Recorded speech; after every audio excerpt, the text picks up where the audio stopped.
Hello friends, my name is Colonel Ganesh Babu. I'm from the army background and I wish to start a series called Harmony in Relationship, Sambandhon Mein Madhurta. Basically, almost with 8.5-9 years of my counseling experience and relationship management session that I've conducted and my own experience from my married life, I have decided to share my thoughts on relationship and building harmony in relationship. Before we start, a very fundamental truth about relationship is any relationship is not based on how two people speak with each other or how two people behave with each other. The way I speak to you or the way I behave with you is a social mask, is a learned mask. But the truth about any relationship is how I think about you. If there is impurity in my thinking about my partner, that relationship is superficial, it will be lacking depth. Whereas if there is purity in my thinking towards my partner, that relationship is going to survive. It will stand all test of time, and it does not matter how I speak or how I behave. Fundamentally, there is purity in the thinking. So let me again say it.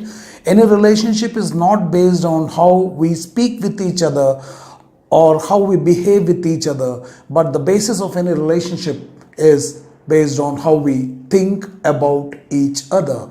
So there is a case that we must look into our own relationship and find out if there are any issues which is affecting the way I'm thinking about each other. Now, I've shown these two people. It can be husband, wife, it can be a daughter, son, it can be professor and a student. If you're holding kachra, sada walu inside your head, that will influence the way you're thinking and it will affect your relationship. You can act as much as you want, but deep inside you are dissatisfied because of the sadawa alu that you're holding. Now the nature of sadawa alu can depend upon people to people. So unless we know the mechanism to clear this sadawa alu inside our which is affecting our thinking pattern, our relationship is going to suffer. So there is a case that we must carry out a little introspection, inward looking, to find out what is the strength of our relationship and how do I see my partner in terms of the way I think deeply for my partner. Now what does the word harmony implies? Now harmony is an English word which is actually applicable to English जो museum अपना music होता है उसके जो different instruments होते हैं उनके बीच में एक synchronization, लय ताल, सामंजस्य. So in case of relationship, when there is सामंजस्य, it becomes very, very smooth and very meaningful. Today, unfortunately, relationships that are supposed to be the most beautiful part of our life has become the most stressful part of our life because somewhere the lay tal is broken.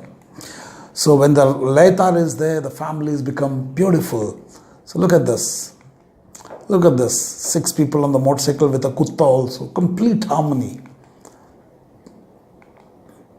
But at the same time, when this harmony is disturbed, it creates a lot of problem in society. So if you see the consequences of disharmony or holding sadawa alu inside our head, today all relationships are in stress. Whether it is a husband, wife, whether it is a parenting, there's a problem. Divorce, it happens for what reason we don't know. There is pressure in the work, there's tension, there's aggression, there's usage of drugs, premarital sex, teenage pregnancy, depression, suicide. These are all become a reality of the society. Why? Because somewhere something is missing. So what is that component which is disturbing this layatal in relationship? Now, before we understand this, let us understand the different levels on which relationship operate. So I'll be more predominantly focusing on a husband-wife relationship. But before we understand a husband-wife relationship, let us first understand the different levels of relationship. The first and the most fundamental level of relationship is my relationship with myself. That is, how do you relate with your own self? It can also be understood as the self-concept or the self-esteem. So if I don't respect myself, if I don't love myself, it becomes difficult for me to love others. And when I don't love myself, there's a deficiency of love in me, which I'll be searching for outside me. So when I'm not able to respect myself, my own self-esteem goes down, and with a lower self-esteem, I cannot build healthy relationship because I am disconnected from myself. मैं एक भिखारी की तरह अपने आप से ना संतुष्ट होने के कारण I'll be looking for respect, love, acceptance outside me, because essentially I don't accept myself. So my relationship with myself becomes the foundation on which other relationships are built. So we will see the impact of low self-esteem on relationship and on in day-to-day life. But before that, let's see the various other levels. So first is your relationship with yourself. So you should be satisfied with your own self, with all your flaws and all your strength. You should accept yourself.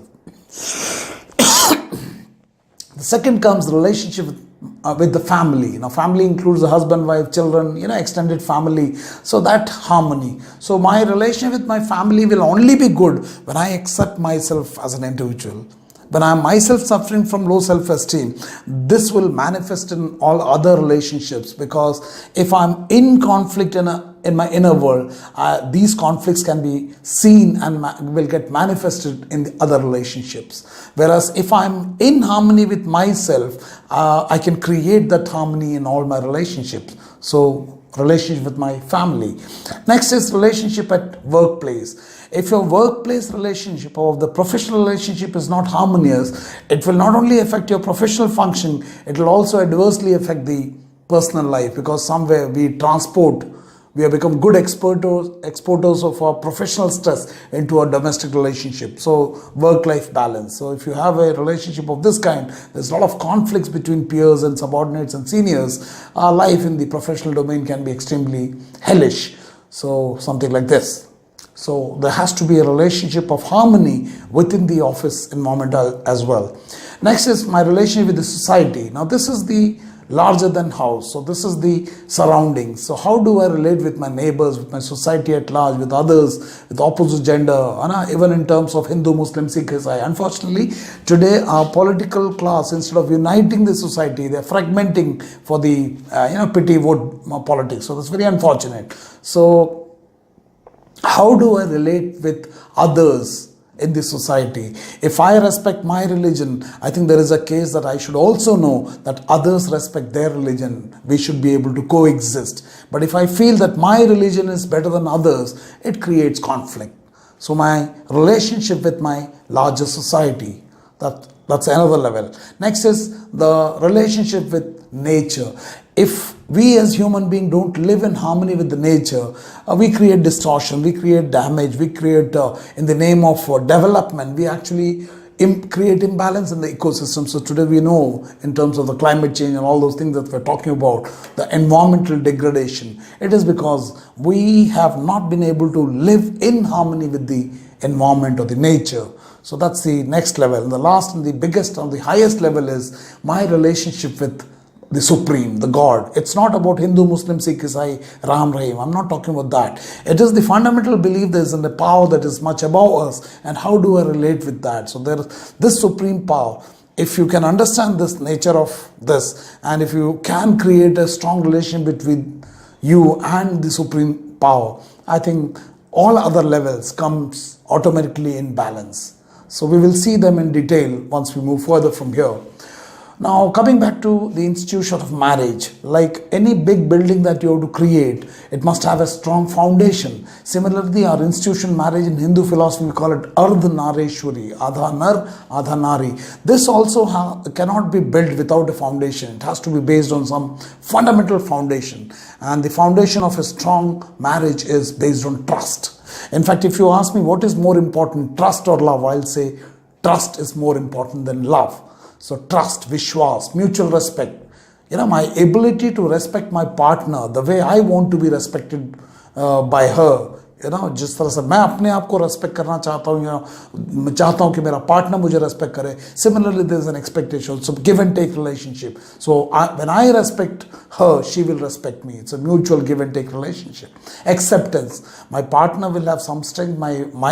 She will also have some weaknesses. Similarly, I'll have some strength. I'll have some weaknesses. We must collaborate with each other and not compete with each other. There is no point feeling superior to the other, because you don't need to be competitive with each other. You have to be collaborated. A husband and wife relationship should be like fish and water, not like fish and fisherman.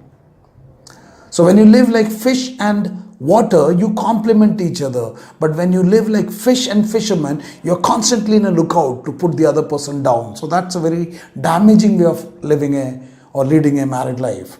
Next is love and care. Unless there is love and care, this is an emotional need. It exists in a husband-wife relationship. The relationship cannot flourish. The husband is responsible for the emotional well-being of the wife, and similarly the wife is responsible for the emotional well-being of the husband. And when both of them are able to fulfill these requirements, it can be extended to the larger family, that is including the kids and the extended family. But in case if one makes his or her need of these love and care more than the other, it creates disturbance. So one has to be very, very careful that every action that you take or you don't take, it has an influence on the other side. So if you can understand how my behavior is affecting the emotional health of the partner, you can always regulate your behavior. But if you can become blind to that, you will create disharmony in the relationship. Without open communication, no relationship can survive, including husband and wife. Husband and wife is a very fundamental, very strong relationship, and honest and open communication is very, very essential for building a healthy relationship.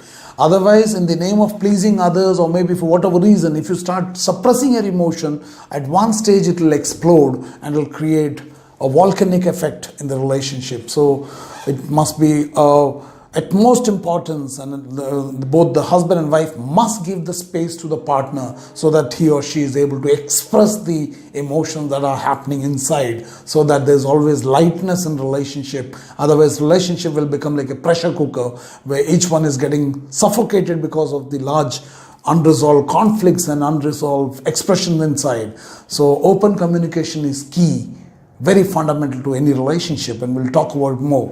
Empathetic listening. Unless a husband and wife communicate and with an intention to understand each other, that is empathetic listening, it will be a very, very superficial communication where you will never be able to go to the roots of your conflicts or your difference of opinion, resolve them, and it will be just a wishy-washy, surface level, superficial attempt to listen to each other. That will not work. So one has to be empathetic in your listening skills. Cooperation. A husband and wife cannot be competitive. They have to supplement each other. In today's changing role of the women, because of the professional growth, the women empowerment that's happening, the education, the kind of security, the kind of financial independence they've gained, you cannot expect the ladies to continue doing the age-old kind of, dada-dadi kind of a relationship. The husband has to be more adaptive to this empowered women of today's generation. Otherwise, if you expect that the women will continue to do along with whatever she is doing today, and she will be behaving the way our dadis and nanis have done, it will not happen. So you have to be more cooperative and collaborative as a couple. Only then the marriage can survive in today's changed roles of the women and the society and the needs of the hour. Forgive and forget. Unless as couples we understand the art of forgiving and forgetting, we cannot take our relationship in a smoother way forward. So all conflicts that you have in our relationship, we must know how to resolve them, resolve the conflicts to the core, and just close the chapter. If you hold them as Sadavu Alu inside your head, they will surface every now and then and will have the potential to damage the relationship. So the art of forgive and forget is very, very important. We'll talk about it much in detail in the subsequent sessions. Any relationship cannot, flourish unless each one feels cared in the relationship. If one is given a feeling that I don't care what happens to you, this is a very, very disturbing factor for any relationship to blossom. This is an emotional need to be felt cared for by both partners. Tolerance, Sahanshilta. Many times there will be difference of opinion, many times there will be conflict, many times there will be clash of interest, many times there will be difference of opinion, many times you expect your partner to be behaving in a particular manner but you find it's happening in a different manner. But if all these issues becomes a triggering point for your क्या बोलते हैं, creating disharmony, it will have consequences. So when one has a tolerance to these things, you will realize even when things are not happening your way, you will have the sahanshilta to adjust yourself to that moment and then realign your energies so that you can focus in building a relation back to normal. So communication, cooperation, tolerance, patience, all these things are very, very fundamental foundation for building any healthy relationship. Patience, I've already told you. Transparency, your actions and your words and your thoughts must be congruent. Unless there is transparency in your speech, in your thoughts, in your words and your action, you will always be creating ambiguity in the minds of the partner. So transparency means no action of mine is with a intention to hide something from a partner. There has to be an extremely open communication and a willingness to express your intention behind actions. If it is not there, the other person gets into a situation of assuming things, and when you start assuming things in relationship, assumptions have no basis. It is the flight of fantasy and it will have consequences in a relationship. Next is mutual adjustment. When two people come, they are coming from different background, different parenting style, different experience of life, different socio-economic culture. And when these two people come, there will definitely be areas of conflict or areas requiring adjustment. So unless each partner is willing to adjust to each other, if they become adamant, if they become rigid, inflexible, it creates conflicts in relationship that can affect the marriage very, very severely. And last is emotional support. Now, two people, when they come together, one of the primary requirements is to get a sense of emotional security, financial security, physical security, and a feeling of being protected by each other. So emotional support, it's a responsibility of the husband to take care of the emotional dimension of the wife, and similarly the wife also should make sure that the emotional dimension of the husband is also taken care of by both parties. So this is a give and take relationship.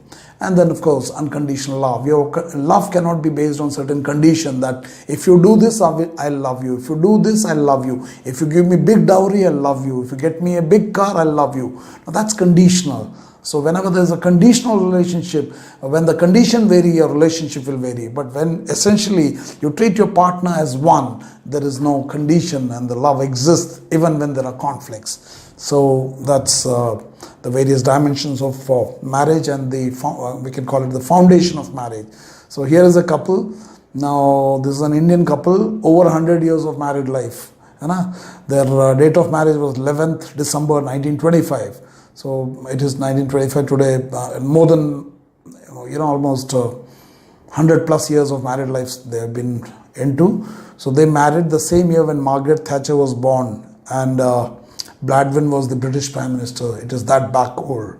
So they have survived. But unfortunately today, the marriages don't survive even for 4 years, 5 years, because of the conflicts of interest, because of the Kam, Krodh, Lobh, Moh, Ahankar, ego, and various factors. So we'll see how did these marriages last so long? What were the essence of their relationship that they have survived it for so long? So we'll see that through this video. So if you want to understand the institution of marriage from today's context, we have got theme wedding, wedding planning and all those things. So big, huge, fat wedding. But immediately after the wedding, we get these kinds of thought. Did you marry the wrong person? So the couple is thinking, what did I get out of this relationship? मुझे इस संबंध से मिला क्या? Now this is a very, very wrong question to ask. A better question to ask if you want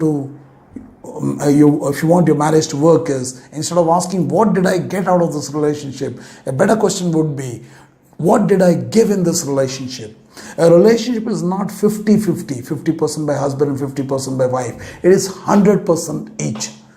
So 100% from husband, 100% from wife. So even if one person is less than 100, it is still better than still more than 100 because one of them is giving 100%. So this is the wrong question to ask. What did I get out of this relationship? Better question is, what did I give in this relationship? Actually, there are no right partners. There are only right attitudes. So if you can alter your attitudes, any relationship can be made beautiful. But when you become rigid, when you become inflexible, that creates a lot of disturbance in married life.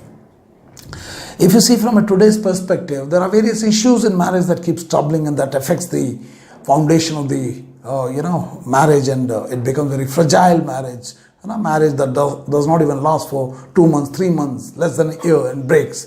So some of them are